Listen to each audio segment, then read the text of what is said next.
but he was worried about Stephen Morgan. He thought he might listen to the phone call down in the office. He took a piece of paper from his pocket and dropped it on the bed. It was the same piece of paper that Stephen saw at breakfast. The police are looking for Alex Hodder now, he thought.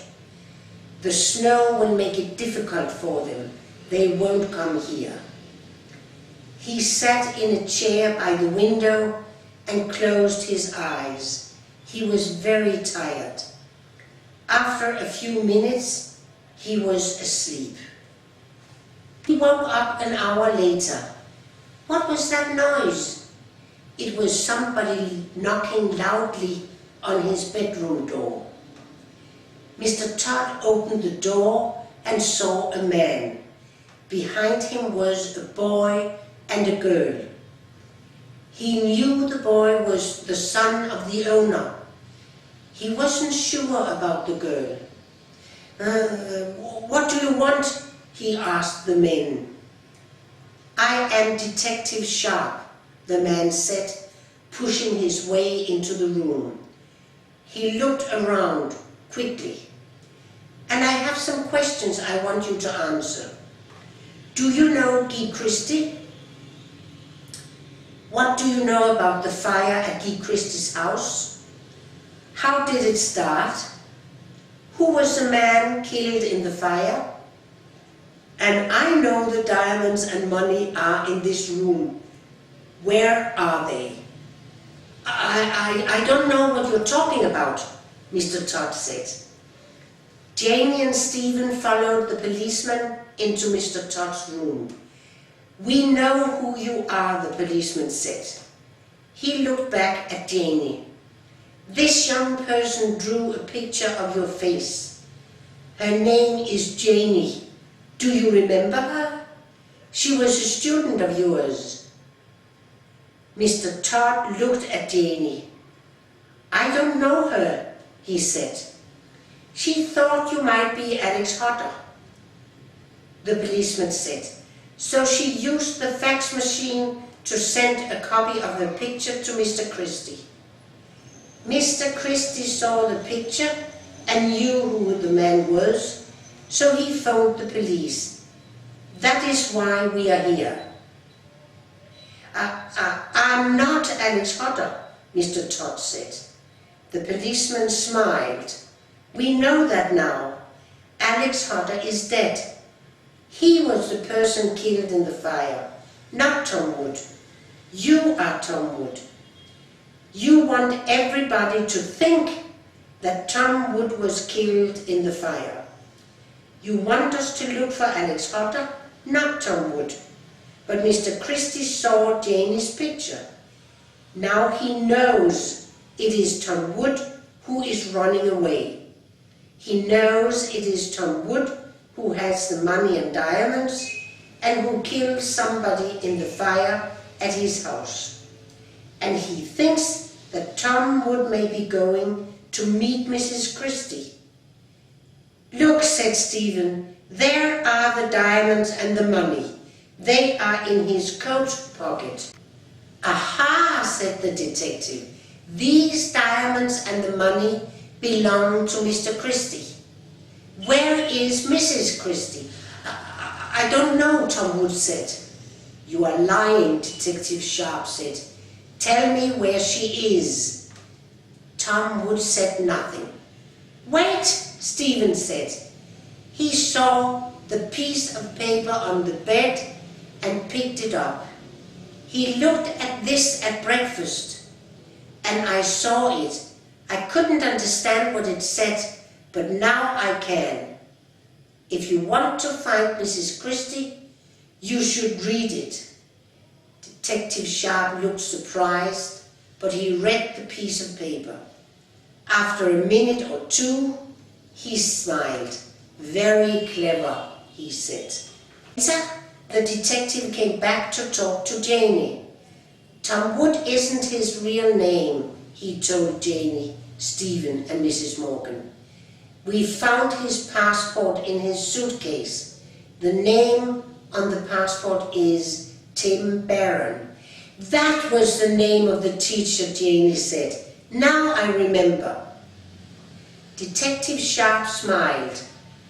It was a clever idea to send his picture over the fax machine to Mr. Christie. Tim Barron lost his job at the college because he stole some money, he explained. So he changed his name to Tom Wood. Mr. Christie gave him a job. Was Tim Barron going to meet Mrs. Christie? Janie asked. Yes, the detective said. Mrs. Christie is in Bristol, at the address on the piece of paper. Barron phoned her last night. She is waiting for him there.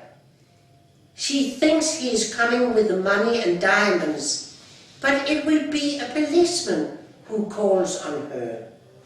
Why did Tim Barron kill Alex Hodder? Janie asked. He went into the study and saw Mr. Barron taking the diamonds and money from the safe.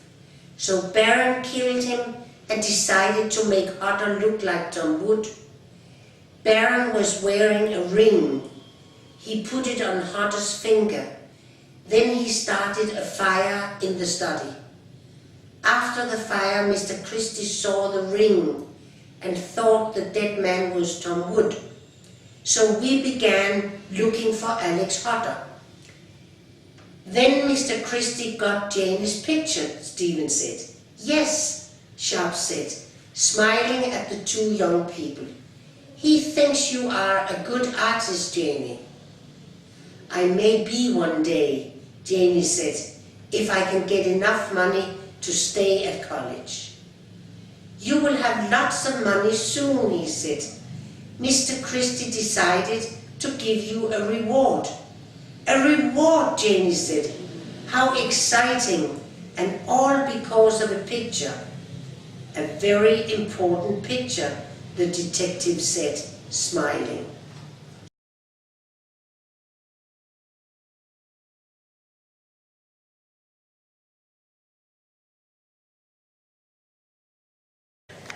Cloud Company. Hello, Sarah. It is wonderful to see you again. How was your train journey? Asked Uncle Peter. Fine, thank you. How are you? And how is business? Answered Sarah. She looked round the kitchen. She remembered it so well from her summer holidays last year and the year before. There were the old photos of her aunt on the wall, and in a corner she saw several broken bicycles that Uncle Peter was mending. Bad, I'm afraid, said Uncle Peter sadly. Not many people are buying bicycles these days. I like mending them, but I'm not very good at selling them. Oh dear, said Sarah. I was hoping to work for you in the shop again like last summer. Now I am 18. I want to learn to drive, so I really need the money for driving lessons. I'm very sorry, my dear, answered her uncle. But why don't we look in the newspaper? I'm sure we can find a summer job for you somewhere in Manchester. Look, here are the advertisements for jobs on the back page. Boy needed to help in busy camera shop. Phone Manchester 479 321. Students, do you want to save money for your holidays? Why not work for the Grand Hotel this summer? 20 to 25 years old only. Phone Manchester 556623 for an interview. Manchester General Hospital. Men and women needed for cleaning work must be very strong and happy to work hard. Hours of work are 7 a.m. to 4:30 p.m. with 30 minutes for lunch, Monday to Friday. The pay is £49.5 a week. Is your life exciting enough? Come and work for Cloud Company.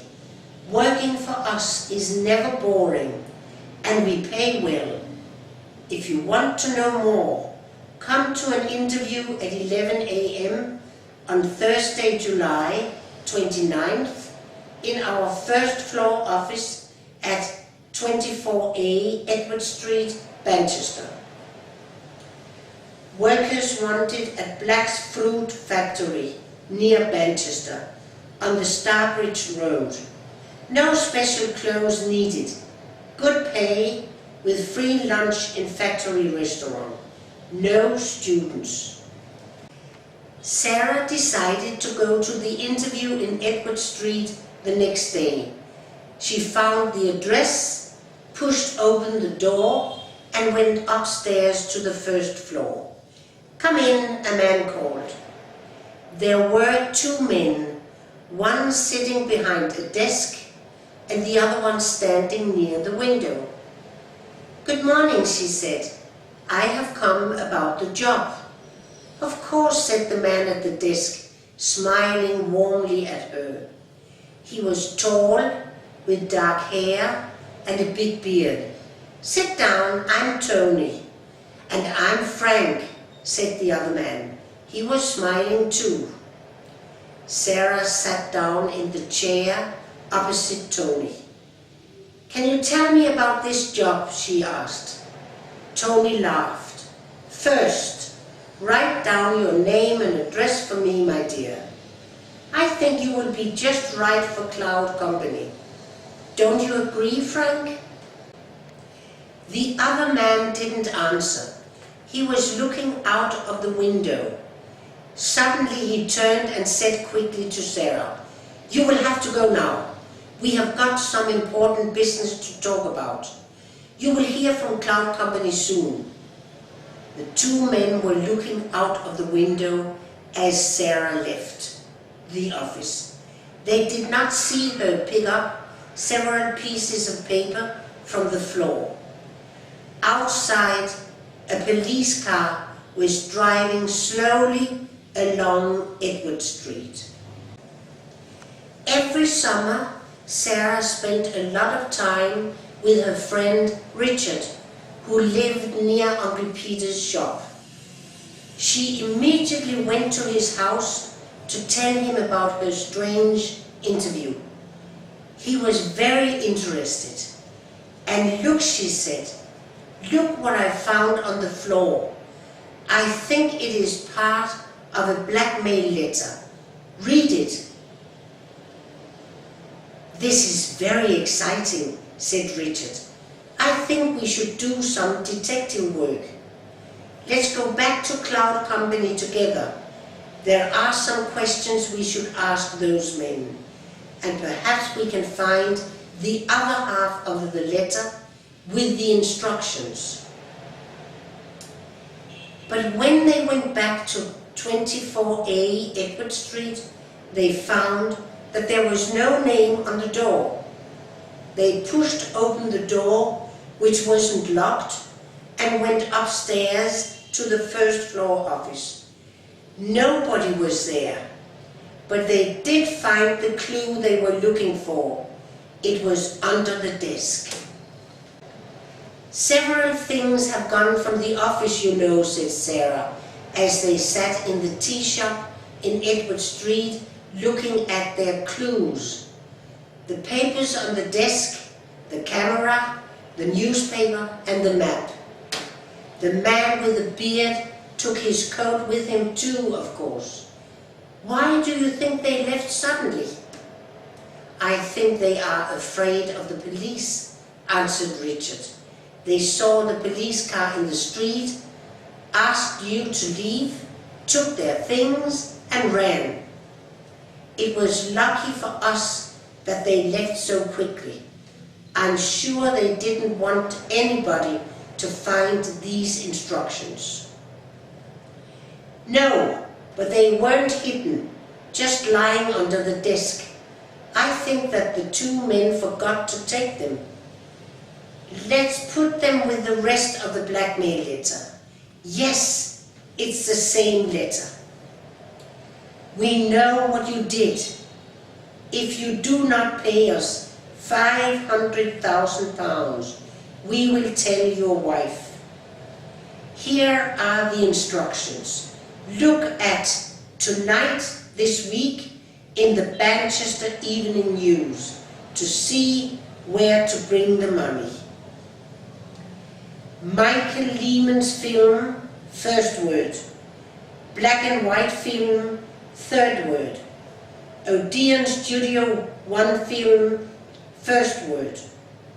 You can see this at the Royal Theatre, second word. Black and white film, third word.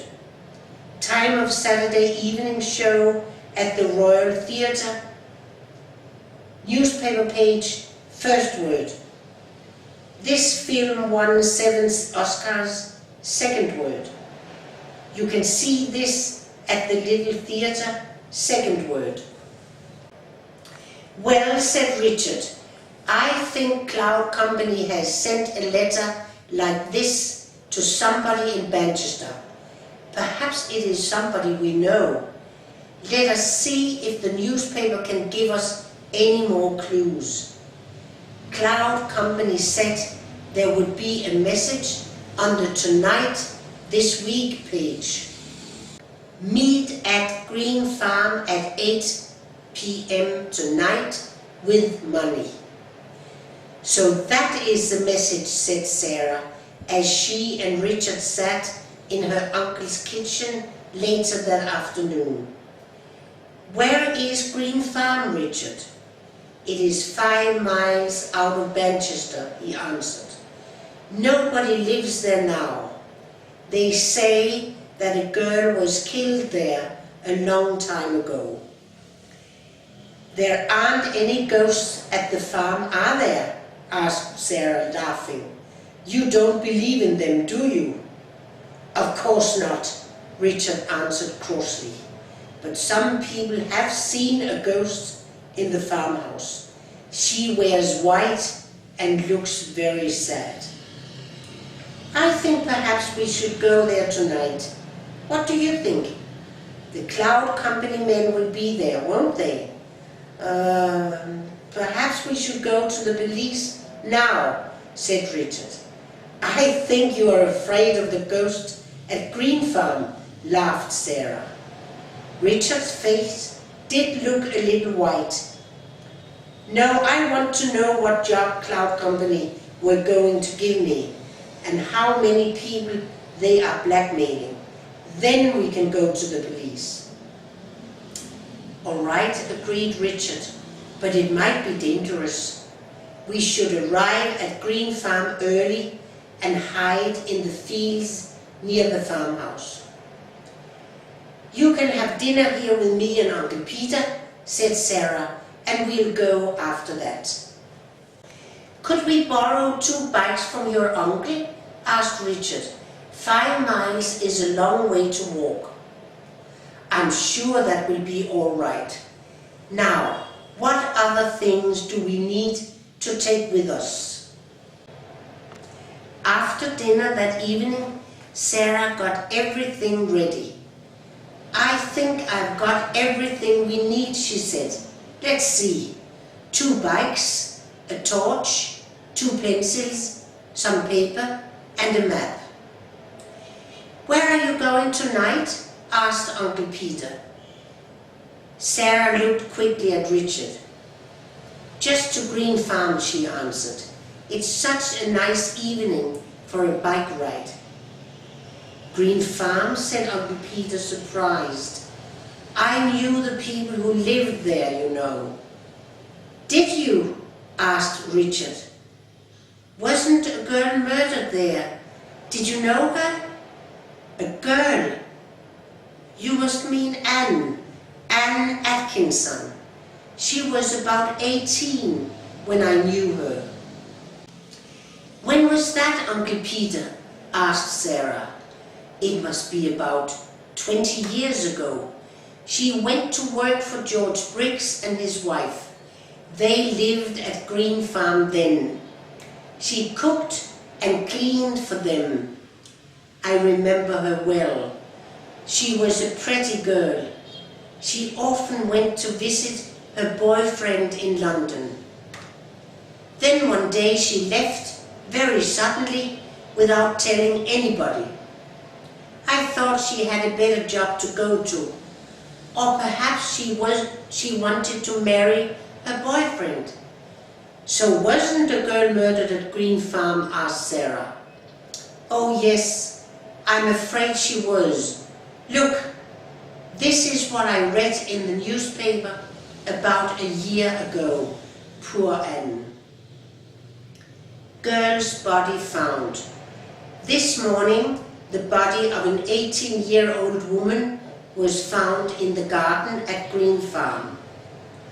Police think that she was murdered about 20 years ago. Her name was Jane Atkinson, and she worked as a gardener for John Briggs and his wife at Green Farm. People who remember the girl say that she had no friends and that she spent all her time on the farm. The police are trying to find her murderer. Well, here we are at Green Farm, said Richard.